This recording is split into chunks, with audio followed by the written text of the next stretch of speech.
MPSCकडून अपंगत्व प्रमाणपत्रांची पडताळणी. पूजा खेडकर प्रकरणानंतर दक्षता. मुंबई प्रशासकीय न्यायाधिकरणाच्या आदेशानुसार दिव्यांग उमेदवाराच्या प्रमाणपत्राची तपासणी केली जाणार आहे. डॉ. सुवर्णा खरात, सचिव MPSC. नागपूर. महाराष्ट्र लोकसेवा आयोगाने राज्यसेवा मुख्य परीक्षा 2022च्या जाहीर झालेल्या तात्पुरत्या निवड यादींमधील उमेदवारांना अपंगत्व प्रमाणपत्रांच्या पडताळणीसाठी बोलावले आहे.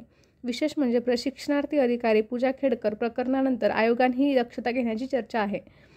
राज्यातील सर्व शासकीय कार्यालयातील गट ब आणि गट क च वर्गातील पदे सरळ सेवेने MPSC मार्फत भरण्याचा निर्णय राज्य सरकारने अलीकडेच घेतला. या निर्णयामुळे MPSCच्या जबाबदारीमध्ये वाढ होणार आहे. या पार्श्वभूमीवर स्टुडंट्स राईट्स असोसिएशनचे महेश बडे, किरण निभोरे यांनी याबाबत MPSCच्या सचिव डॉ. सुवर्णा खरात यांना पत्र दिले.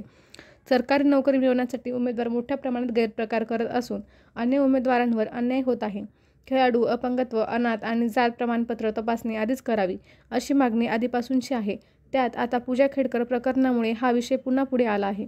दरम्यान मुंबई प्रशासकीय न्यायाधिकरणाकडे तसेच एक प्रकरण असल्याने 16 जुलैला मॅटने दिलेल्या आदेशानुसार MPSCने 20 मार्च 2024च्या यादीमधील 8 उमेदवारांच्या अपंगत्व प्रमाणपत्र पडताळणीचा निर्णय घेतला आहे.